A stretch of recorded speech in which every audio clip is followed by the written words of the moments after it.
The courtroom at Richmond County Courthouse was heavy with the scent of old wood and unjust power. Light from tall windows spilled onto the polished floor, where Judge Victor Grayson, a white man with silver hair and eyes sharp as blades, sat on his elevated bench. Before him stood Isaiah Brooks, a 22-year-old black man, handcuffed, face tense. The charge: armed robbery. The evidence was only a vague statement from a store clerk, but Grayson didn't care. He struck his gavel, voice booming like fate. Isaiah Brooks, life in prison. A sneer curled his lips, spreading to the all-white jury, who sat silent, eyes cold. Before diving into the story, comment where you're watching from, and don't forget to subscribe so you won't miss the latest stories. In the back row, Jasmine Crockett gripped her files, heart pounding. She'd come to Richmond to assist a community legal project,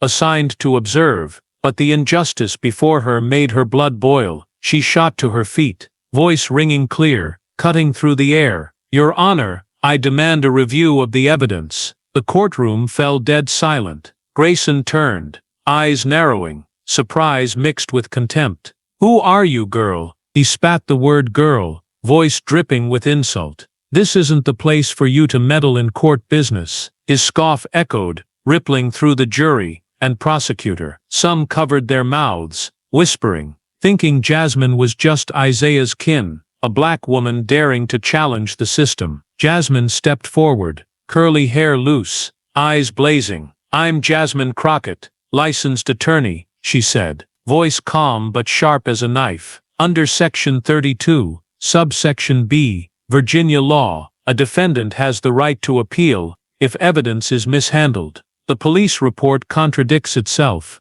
and I can prove it. Shall I continue? Grayson's laugh died. He leaned forward, face flushed, gripping his gavel. Who do you think you are, girl, interfering in this court? He roared, but Jasmine didn't flinch. I'm the one representing Isaiah Brooks, she replied, voice steady as steel, and I'll prove he's innocent. The courtroom went stiflingly quiet. Jurors glanced at each other, uneasy. The prosecutor flipped through files, panicked. She turned and left the courtroom, footsteps echoing in the hush. Sunlight outside lit her face, but inside her burned a fire of resolve. Back in the courtroom, Grayson slammed his hand on the desk, turning to his clerk, Clifford Hayes. Find out who she is, he ordered, voice low, seething with spite, and make sure she doesn't come back. Hayes nodded, but Grayson's eyes held a flicker of unease. His seat of power, for the first time in 2 decades, had just trembled before a woman he'd misjudged. At a small cafe near downtown, Jasmine met Marla Brooks, Isaiah's mother. Marla, a black woman about 50, with weary but defiant eyes, clutched Jasmine's hand, trembling. You don't understand, Marla said, voice choking. Isaiah's a good boy. He worked at a coffee shop, hard-working, never touched trouble. They framed my son. She recounted how, on the night of the robbery, Isaiah was working a late shift, but police ignored his co-worker's statement. Jasmine listened, jotting notes fast, feeling the mother's pain. I believe you, she said, and I'll find a way to bring Isaiah home. Back at her makeshift office, a corner in the community legal center, Jasmine dug into the case file Marla provided. The police report stated the robbery happened at 9:30 p.m. at a convenience store in West Richmond, but the timeline clashed with the witness, a clerk named Carl Dempsey, who claimed he saw Isaiah with a gun. Carl described Isaiah in a green hoodie, but Jasmine found a dry cleaning receipt showing Isaiah wore his coffee shop uniform, white, that night. Why didn't anyone check this? She muttered, flipping pages. Another detail caught her eye. The store's security camera malfunctioned that night. Too many coincidences.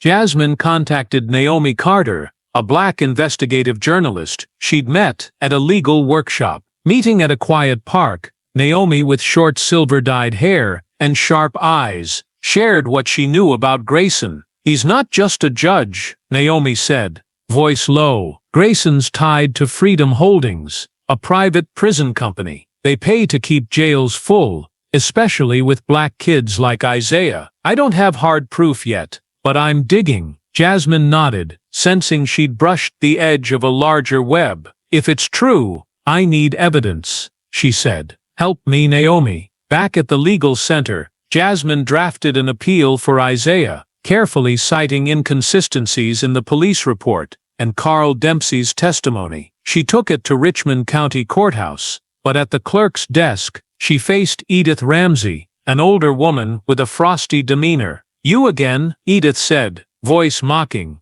eyes scanning Jasmine like she was sizing her up. We don't take random filings. Jasmine stayed calm, citing Virginia law. Section 19, Clause C requires the court to accept valid appeals. This is valid. Want me to explain further? Cornered. Edith reluctantly stamped the motion, but her glare was venomous. That evening, as Jasmine left the office, her phone buzzed. A text from an unknown number. Back off, or you'll hurt. She froze, scanning the empty street. Nothing. Her heart raced, but she gripped her phone, telling herself to keep going. Isaiah was waiting for her. Marla was waiting, and justice didn't come to the fearful. Meanwhile, in his plush courthouse office, Victor Grayson sat across from Clifford Hayes, his loyal clerk with slicked back hair and a sly smile. She filed an appeal, Clifford reported, voice even, and she's asking about Freedom Holdings. Grayson tapped his fingers, eyes darkening. That girl thinks she's smart, he said, voice hissing like a snake. Sabotage her motion. Spread word she's not licensed to practice in Virginia. I want her gone from Richmond, before the next hearing. Clifford nodded, but in Grayson's gut, the unease from that morning lingered. That morning, Jasmine got word from Naomi Carter, the journalist. In a quick call, Naomi said she'd reached a former co-worker of Isaiah's at the coffee shop, who confirmed Isaiah worked the late shift during the robbery. They have video, Naomi said, voice excited. The shop's camera caught Isaiah at 9:30 p.m., exactly when the robbery happened. I'm getting a copy. Jasmine gripped her phone, feeling like she'd glimpsed light at the tunnel's end. Send it as soon as you have it, she replied. This could be the key. Jasmine went to Richmond County Courthouse to check on her appeal's status. At the desk, Edith Ramsey appeared again, eyes colder than ever. Your motion, Edith said, pretending to flip through a log. Not here. Maybe you filed it wrong. Jasmine took a deep breath, staying calm. I filed it with you yesterday, per Section 19, Clause C Virginia law. Check again. Edith grudgingly searched, but after minutes, she shrugged. Lost. File again. Jasmine clenched her jaw, sensing this wasn't an accident. She redrafted the motion on the spot, demanding Edith stamp it in her presence, but Edith's malicious stare chilled her. Back at the office, Jasmine got an email from Naomi with the video file. She opened her laptop, heart racing. The footage was grainy but clear. Isaiah, in his white coffee shop uniform, behind the counter at 9:32 p.m., chatting with a customer. No green hoodie, no robbery scene. Got it, Jasmine whispered, backing up the video to a USB and sending a copy to the court to bolster the appeal. She knew this could force Grayson to reopen the case, but she also sensed danger closing in. To speed things up, Jasmine contacted Elliot Vance, a young Richmond lawyer Naomi recommended. Elliot, with a friendly smile and eager demeanor, offered to help retrieve documents from the prosecutor's office. I've got connections, he said, tapping the desk. Give me a few hours, I'll get the original report. Jasmine nodded, grateful, but something in Elliot's glance, a fleeting look, made her uneasy. She brushed it off, telling herself she was paranoid. That afternoon, Elliot delivered a stack of documents, including the initial police report. Jasmine noticed some pages were altered. Ink colors differed, timestamps changed. Who has access to these? She asked. Elliot shrugged. Prosecutor, police, court, lots of people. She tucked the files away, thanking him, but doubt crept in. Why were reports tampered with right after her appeal? Late that night, Naomi called, voice frantic. The video I sent you, it's gone from the court's server, she said. I checked. Someone accessed the system and wiped it. Do you have a copy? Jasmine clutched the USB, heart sinking. I do, she replied. but her mind spun. Only a few knew about the video, her Naomi and Elliot. She recalled his uneasy glance, and a bad feeling surged. Jasmine decided to check another witness, Leroy Harris, the coffee shop owner, who could verify Isaiah in the video. She drove to the shop, but when she asked about Isaiah, Leroy shook his head, eyes fearful. "I don't want trouble," he said. "Don't ask," Jasmine pleaded, citing Isaiah's innocence, but Leroy shut the door in her face. As she returned to her car, a black SUV parked nearby, headlights off, but she felt eyes watching her. Meanwhile, at Grayson's office, Clifford Hayes reported, "Her appeal's been sabotaged," Clifford said, lips curling. "And the video, deleted." Vance did well. Grayson nodded, but his eyes stayed cold. "She's still not quitting," he said. "Up the pressure. Send someone to her place. Let her know her place." Clifford nodded, but Grayson slammed the desk. "No mistakes, Clifford. I want this girl gone from Richmond."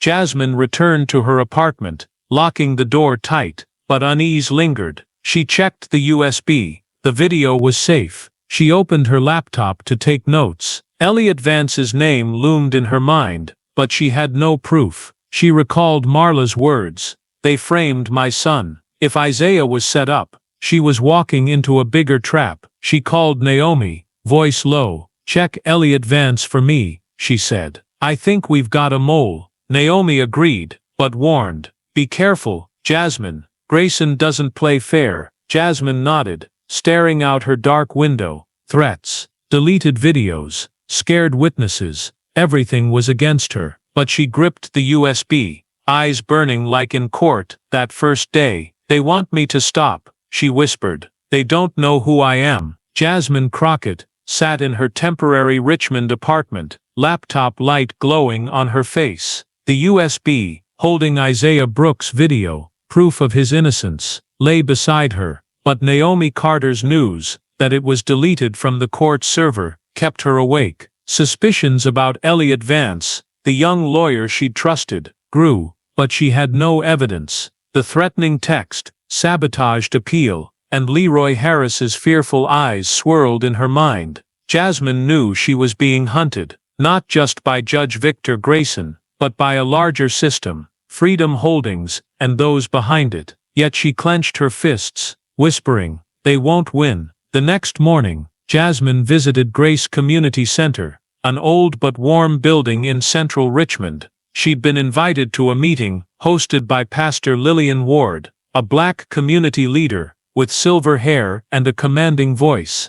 Lillian had heard of Isaiah's case through local activists and wanted to help. In the crowded room, filled with faces young and old, Jasmine stood, voice steady, as in court. "Isaiah Brooks was framed," she said, recounting the injustice she'd seen. "But he's not the only one. This system profits by jailing people like Isaiah, like your sons and brothers." The crowd nodded, murmuring in empathy. A mother shared her own son's wrongful conviction. A young man raised his hand, asking, "How do we fight a judge like Grayson?" Jasmine answered, "Together. We need voices. We need truth." Lillian took her hand, saying, "You've got us, Miss Crockett." The meeting gave Jasmine an army, activists, victims' families, and youth ready to protest. Lillian promised a march outside the courthouse when the next appeal hearing arrived. "Justice doesn't come if we're silent," Lillian said, eyes blazing. Jasmine felt new strength,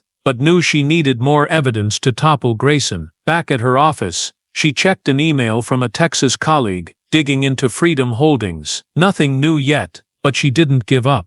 That afternoon, Naomi Carter called, voice urgent. "I've got what you need," Naomi said. Through an industry contact, she'd obtained leaked emails from Grayson's server, sent to Freedom Holdings CEO. The contents chilled Jasmine. "Brooks is an easy target, secure life sentence, $5,000 as usual." This was direct proof Grayson took bribes to frame Isaiah and others. "This is ammo," Jasmine said, backing up the email to her USB with the video. "Thank you, Naomi, but be careful, they're watching us." Naomi scoffed over the phone. "They think I'm scared. Send me anything you need checked." Jasmine decided to confront Elliot Vance, To gauge his reaction, she arranged to meet at a diner near the legal center. Elliot arrived, still with his friendly smile, but Jasmine noticed he avoided her eyes. "Elliot," she said, voice even. "Isaiah's video was wiped from the court's server. Only a few knew it existed. Any thoughts?" Elliot shrugged, too quickly. "Probably a system glitch," he said, tapping the table. "Court tech's always buggy." Jasmine smiled, but her gut turned cold. She mentioned a new witness she'd call, a lie to test him. Elliot nodded, but his eyes flickered with panic. "Gotta go," he said, standing abruptly. Jasmine watched him leave,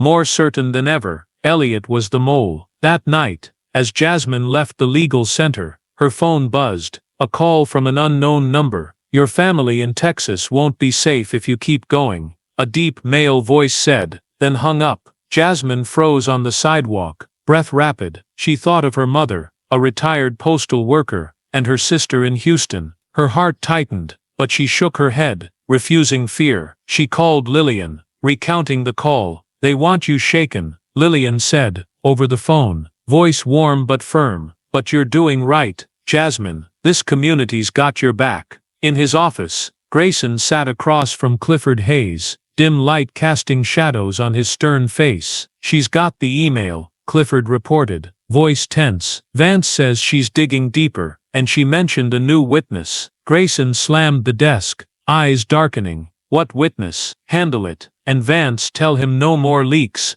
or he'll pay." Clifford nodded, but added, "The community's rallying behind her. Lillian Ward's planning a protest." Grayson sneered, but it didn't hide his unease. "Let them shout," he said. "But if she brings that email to court, we're in trouble." Jasmine returned to her apartment, locking the door tight. She checked the USB video and email safe. She emailed Naomi, asking for a deeper check on Elliot Vance's background. "Find anything tying him to Grayson or Freedom Holdings," she typed. Then she stared out the window, city lights reflecting in her eyes. The threatening call, Elliot's betrayal, and the community's strength swirled in her mind. She knew she was on a dangerous edge, but Isaiah's image in jail, and Marla's pleas kept her grounded. She called a Texas lawyer colleague. "I need legal backup," she said. "Grayson's not alone. I'll need a team to take him down." Hanging up, Jasmine gripped the USB, eyes burning like that first court day. "They want to play dirty," she whispered.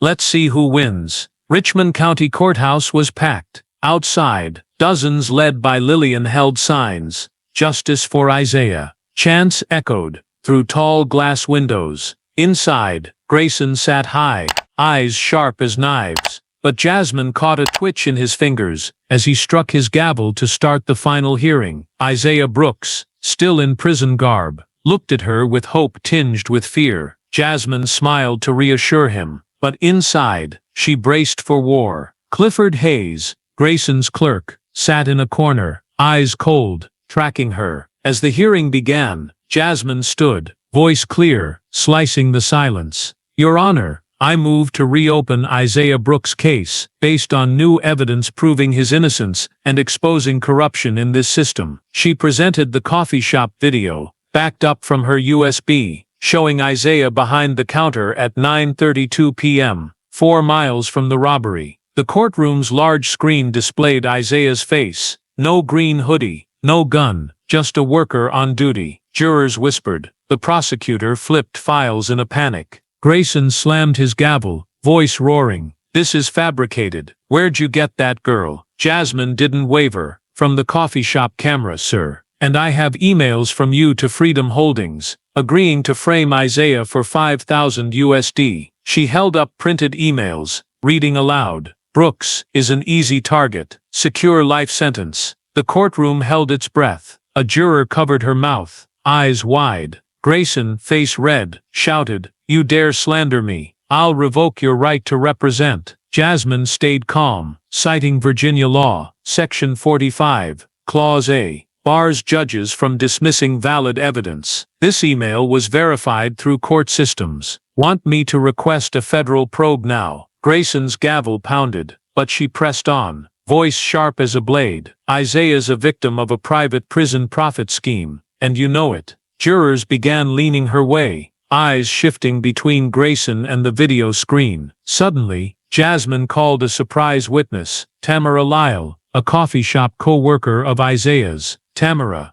a petite black woman, with steady eyes, took the stand. "I was there that night," she said, voice shaky but clear. "Isaiah didn't leave the counter. I was pressured to retract my initial statement because they threatened me." She glanced at Grayson, then to Jasmine, drawing strength. "I can't stay silent anymore." The courtroom buzzed. A juror scribbled fast. The prosecutor hung his head. Grayson tried to regain control, voice trembling. "This testimony's worthless." Hearing adjourned. But chance of justice from outside drowned him out. Lillian's community was pressing, echoing through stone walls. Jasmine seized the moment, citing law. Section 19, Virginia Constitution, guarantees a fair trial. "You can't cancel this because the truth discomforts you." Grayson slammed the desk, but his eyes betrayed panic for the first time. Then a shock hit. Elliot Vance, whom Jasmine had long suspected, stood from the back row, voice loud.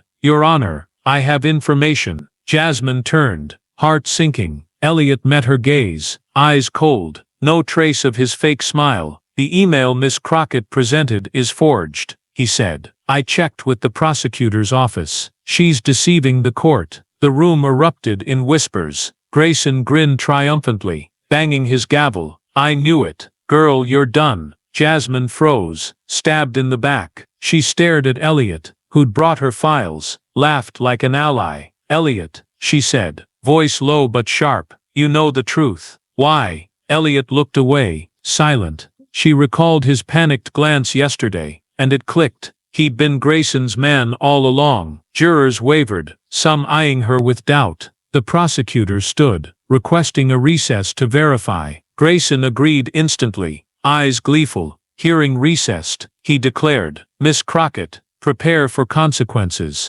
Jasmine left the stand, legs heavy. Isaiah bowed his head, hope fading in his eyes. She wanted to speak, but her throat caught. Outside, Lillian's crowd still chanted, unaware of the blow. Jasmine clutched the USB, email and video safe, but Elliot's betrayal cut like a knife. She stepped into the hall, sunlight through glass, unable to warm her. In his private office, Grayson sat with Clifford Hayes, a cold smile on his face. "Vance did well," Clifford said. "She didn't see it coming." Grayson nodded, but his eyes stayed wary. "That email's a problem," he said. "Make sure no one believes it. And that witness, Tamara something, deal with her. I want this girl destroyed before she returns." Clifford nodded, leaving. Grayson stared out the window, where the crowd protested. "Justice." Chance made him clench his fists, but his smile didn't fade.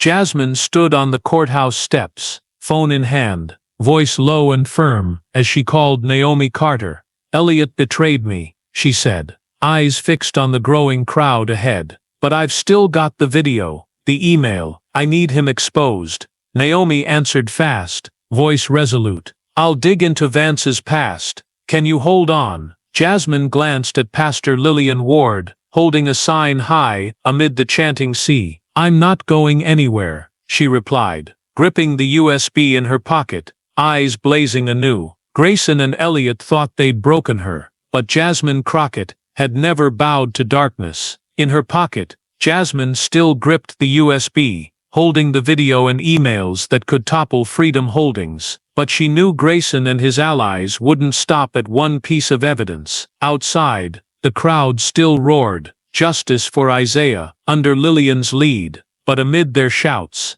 Jasmine felt a cold loneliness wrap around her. She took a deep breath, shoving fear to the pit of her stomach, eyes igniting once more. "They think I'll fall," she whispered to herself. But they picked the wrong one. Jasmine called Naomi Carter from a quiet corner of the courthouse. "Elliot sold me out," she said, voice steady but taut. "He called the email fake, but I know it's real. Find anything on him. Ties to Grayson Freedom Holdings. Anything." Naomi, firm over the phone, replied, "I'm already digging into Vance's history. Can you keep going?" Jasmine looked out at the crowd, saw Lillian raising a sign. "I'm not quitting." she said. But I need more than the email and video. Naomi promised more evidence, but warned Grayson plays dirty. Jasmine, watch yourself. Back at the community legal center, Jasmine checked the USB, ensuring the video and email were safe. She opened her laptop, drafting an email to a Texas lawyer colleague, requesting federal legal support if Grayson tried to disqualify her. But her mind turned to Isaiah. She decided to visit him at Richmond County Jail, needing to remind herself who she was fighting for. In the visitation room, Isaiah sat behind glass, eyes tired, but holding a spark of hope. "Miss Crockett," he said, voice hoarse, "I heard about the hearing. You're still fighting, right?" Jasmine nodded, fists clenched. "I promised to bring you home to your mom, Isaiah, but they're coming for me. Seen anything odd in here?" Isaiah lowered his head, whispering, "Yesterday, a guard told me to watch my back. I think they don't want me out." Jasmine's blood ran cold, realizing Grayson was tightening the noose on both of them. "Hang on, Isaiah," she said. "I won't let them win." Leaving the jail, Jasmine got a text from Naomi. "Found something big. Meet me at the park near your place. 8 p.m. Driving back, a black SUV appeared in her rearview, tailing her through 3 intersections. Her heart raced. She sped up, turned into a narrow alley, killed her lights, and waited. The SUV passed, but the hunted feeling made her shake. She called Lillian, mentioning the car. "They want you scared," Lillian said over the phone, voice warm but stern. "Come to me if you need. This community's your home." Jasmine thanked her, but knew she had to face this head-on. That night, at the park, Naomi handed Jasmine a new USB. "This is a recording," Naomi said, eyes fierce. "Grayson talking to Freedom Holdings CEO, admitting to framing Isaiah, and dozens more to keep prisons full. Got it from a source inside the company." Jasmine plugged the USB into her laptop, hearing Grayson's voice through earbuds. "Brooks is just a number. Secure a long sentence. Money flows." She clenched her fists, feeling she'd found the dagger to pierce Grayson's network. "This is everything I need," she said. "But Naomi, if they know you have this," Naomi shrugged. "I've played this game a while. You focus on the hearing." Jasmine planned her counterattack. She'd present the recording at the final hearing, demand a federal probe, and leak it to the press if needed. But she had to protect Isaiah and Tamara Lyle, the threatened witness. She called Lillian, asking the community to watch Tamara, and contacted a Texas lawyer to prep a lawsuit against Freedom Holdings if Grayson kept rigging things. Meanwhile, at Grayson's office, Clifford Hayes entered, face tense. "She's got something new," Clifford said. "Vance says she's asking about him, and Tamara Lyle, she's not backing off as planned." Grayson slammed the desk, eyes darkening. "That girl doesn't know when to quit," he growled. "Send someone to her place, home, office, anywhere. And Vance, tell him to shut up, or he'll pay." Clifford nodded, but added, "The community's fired up. If she goes public." Grayson cut him off. "She won't get the chance. I want her destroyed." Jasmine returned to her apartment, locking the door tight, but unease clung to her. She checked the new USB. The recording was safe. She backed it up to the cloud, sending a copy to Naomi with a note. "If I don't make the hearing, release this." Then she opened her laptop, drafting her plan for the final hearing. Present the recording, recall Tamara, and push the jury to review the video again. Suddenly, her phone buzzed. A text from an unknown number. "Stop, or you won't see tomorrow." Jasmine stared out the window, spotting a shadow under a streetlight. She killed her lights, heart pounding, but kept her eyes on the figure. She thought of Marla, Isaiah, Lillian, and the community out there. "They want me to run," she whispered, gripping the USB. "But I'll fight." She called Naomi, voice low. "Get the recording to the press if I don't show up. Grayson's going down." Hanging up, Jasmine sat, opened her laptop, and began drafting her opening for the final hearing. She knew she was on a knife's edge, but her eyes burned like that first day, ready to face Grayson and his world. The courtroom was packed, air taut as a wire. Outside, hundreds protested, Lillian and activists raising signs, shaking stone walls. Grayson sat high, eyes like blades, but his hands trembled slightly as he struck his gavel to start the final hearing. Isaiah, in prison garb, looked at Jasmine with fragile hope. She smiled to calm him, but inside, a storm raged. Clifford Hayes sat in a corner, eyes cold, watching her. Jasmine stood, voice clear, cutting the silence. Your Honor, today I'll prove Isaiah Brooks innocent and expose this court's corruption. She replayed the coffee shop video, showing Isaiah behind the counter at 9:32 p.m., unable to rob a store. The big screen showed his face, making jurors whisper. Grayson banged his gavel. We've seen this. It's irrelevant. But Jasmine held up the leaked email, reading aloud. Brooks is an easy target. Secure life sentence.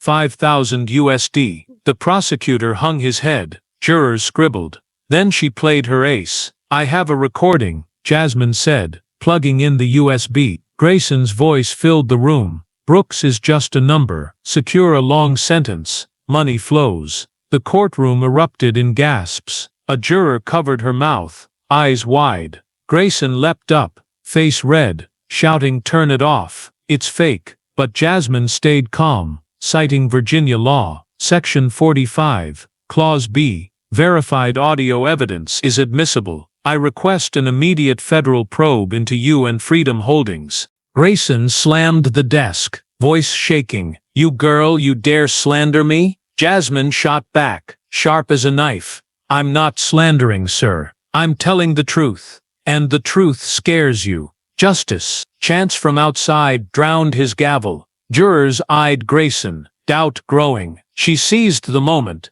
calling her witness, Tamara Lyle. Tamara took the stand, voice shaky, but firm. Isaiah was at the shop that night. I was threatened to stay silent, but I can't anymore. She stared at Grayson, eyes like arrows. Jasmine called a second surprise witness, Sergeant Dana Pierce, a black policewoman who'd worked under Grayson. Dana, hair tied tight, eyes resolute, took the stand. I was ordered to alter the robbery report, she said. Grayson demanded the timeline change to frame Isaiah Brooks. I kept the original, because I couldn't take it anymore. She presented documents matching Jasmine's video. The courtroom fell silent, then buzzed. A juror shook his head, staring at Grayson like a criminal. Jasmine faced Grayson, voice ringing. You sold justice to Freedom Holdings, jailing innocents like Isaiah for profit. But today, you're out of moves. Grayson lost it, shouting to the room. This black girl thinks she can take me down? This is my court.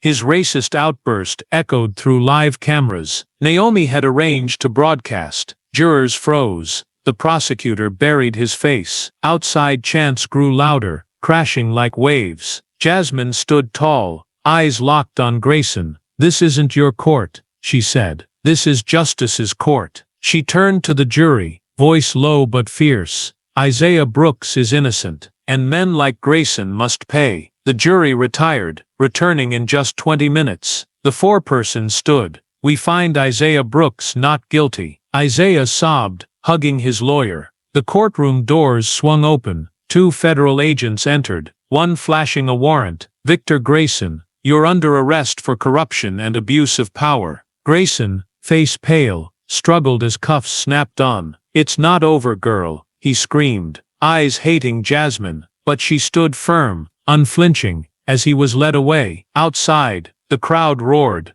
Lillian hugging Naomi, both smiling at Jasmine through the glass. In a corner, Clifford Hayes slipped out, eyes nervous. Jasmine knew Grayson's network wasn't fully down. Freedom Holdings and men like Elliot Vance were still out there. She turned to Isaiah, now uncuffed, embracing his mother, Marla Brooks, in tears. Thank you, Isaiah choked out. Jasmine took his hand, smiling. This is just the start. Isaiah, live well, okay? Leaving the courthouse, Jasmine saw Lillian raise her sign higher. Naomi ran up, whispering. The recording hit the press. Freedom Holdings is under federal investigation. Jasmine nodded, but her eyes stayed wary. Grayson might be down, but men like him always tried to return. She gripped the USB, feeling the cost of victory, sleepless nights, family threats, Elliot's stab. Jasmine Crockett stood in the community center, light from hanging bulbs glowing on her face, where joy mixed with exhaustion. Applause thundered from the crowd,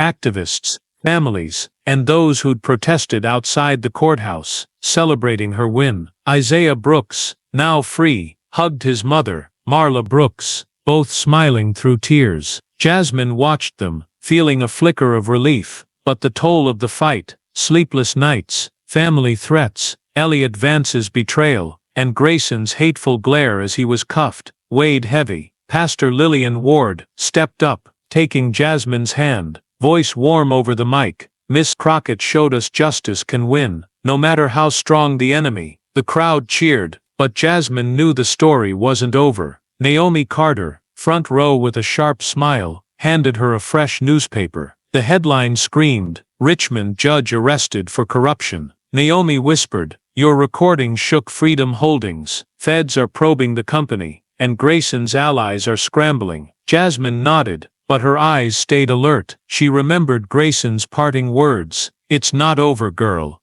Jasmine took the mic, voice low but strong. "Today, Isaiah went home," she said, glancing at Marla and Isaiah embracing. "But how many others like him are trapped because of their skin, for the profit of men like Grayson?" The crowd hushed, listening. "I've heard threats, seen sneers, been called girl like I don't belong in court. But I'm here, we're here to say justice isn't owned, it's ours." She raised her hand, the crowd's applause shaking the room. "Keep fighting," she said, "for Isaiah, for our kids, for truth." After her speech, Jasmine sat with Lillian and Naomi in a corner, cold coffee in hand. Lillian touched her shoulder. "You did the impossible, Jasmine," she said. "You okay?" Jasmine gave a faint smile, thinking of the call threatening her family, the shadow under the streetlight, and Elliot's turn. "I'm fine," she said,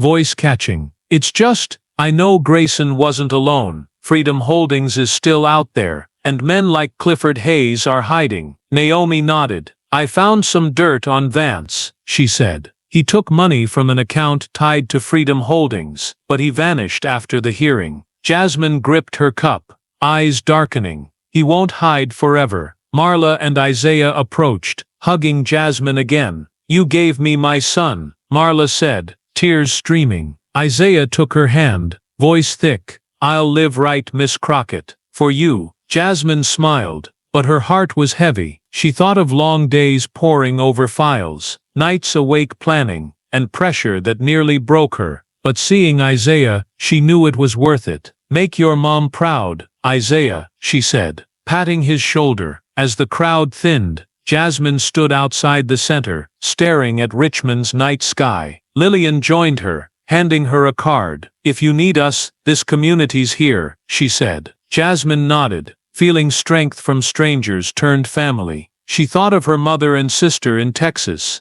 whom she hadn't dared call, fearing danger. She vowed to visit when things felt safer. Naomi texted, "Feds just raided Freedom Holdings office, found contracts linked to Grayson. You did it." Jasmine read, but didn't smile. She knew companies like Freedom Holdings had ways to survive, rename, move money, find new puppets. She recalled Clifford's glance leaving court, instinct telling her he was plotting. Jasmine returned to her apartment, opened her laptop, and began notes for a new Texas case. An email from her lawyer colleague promised support suing Freedom Holdings if she pushed on. She typed back, "I'm in. They're not free yet." Then she stared out the window, city lights in her eyes. She thought of Grayson, now jailed, but his words haunted. "It's not over." She knew men like him, like Elliot, like Clifford, lurked, waiting to strike back. But she also recalled the community's chance, Isaiah's eyes when freed, and Lillian's words, "Justice doesn't come if we're silent." Jasmine picked up new files, eyes burning like her first day facing Grayson. "They want me to stop," she whispered, "but I'm just starting." She shut her laptop, stood, ready for the next fight. Somewhere in the dark, Grayson's network might be regrouping, but Jasmine Crockett swore she'd never stop fighting for Isaiah, for justice, for those who needed her most. The story of Jasmine Crockett, in asterisk, racist judge laughs at Jasmine Crockett in court, then discovers she's a genius attorney, mirrors raw issues in today's America, especially racial injustice, systemic corruption, and the power of community unity. Jasmine's journey in Richmond, Virginia, confronting Judge Victor Grayson and Freedom Holdings Network, exposes the reality many Black people face, being underestimated, threatened, and sidelined for their skin, like when Grayson sneered, "Girl," with contempt. Elliot Vance's betrayal and pressure from men like Clifford Hayes reflect how systems shield the powerful, akin to real-life cases, where evidence is tampered or witnesses bought. Yet Jasmine's alliance with Pastor Lillian Ward, Naomi Carter, and the Grace community shows collective strength in challenging wrong, much like movements like Black Lives Matter fighting for justice. Her dogged grip on the USB with video, emails, and recording, despite family threats, underscores personal courage against danger, a truth many U.S. activists face exposing reality. The takeaway: justice isn't handed out. It demands persistence, unity, and bravery against wrong, especially in an America where racism and corruption linger. When Grayson insulted Jasmine as "girl" and faced sabotage like lost appeals or deleted videos, she didn't quit, but found new paths, like partnering with Lillian and Naomi, teaching us no one fights alone. You might meet Elliots in life, people posing as friends but betraying for gain, but instead of folding, build a trusted network, like Jasmine leaned on Grace's protests and Naomi's digging. Her safeguarding the USB, despite family threats, reminds us protecting truth takes sacrifice, but it's worth it to free someone like Isaiah. In today's America, apply this by joining community groups, backing reforms like criminal justice overhaul, or simply speaking up against wrong, like Tamara Lyle, overcoming fear to testify. Learn from Jasmine, document proof, find allies, and don't let fear block your push for justice. Finally, her vow to keep going, despite Freedom Holdings' shadow, shows the fight's a marathon. Stay patient, but keep moving, because like Jasmine, you can change someone's fate and make society fairer, one case, one voice at a time. Subscribe to the channel to join us in fighting for justice, like Jasmine Crockett, and thank you for supporting the journey for truth.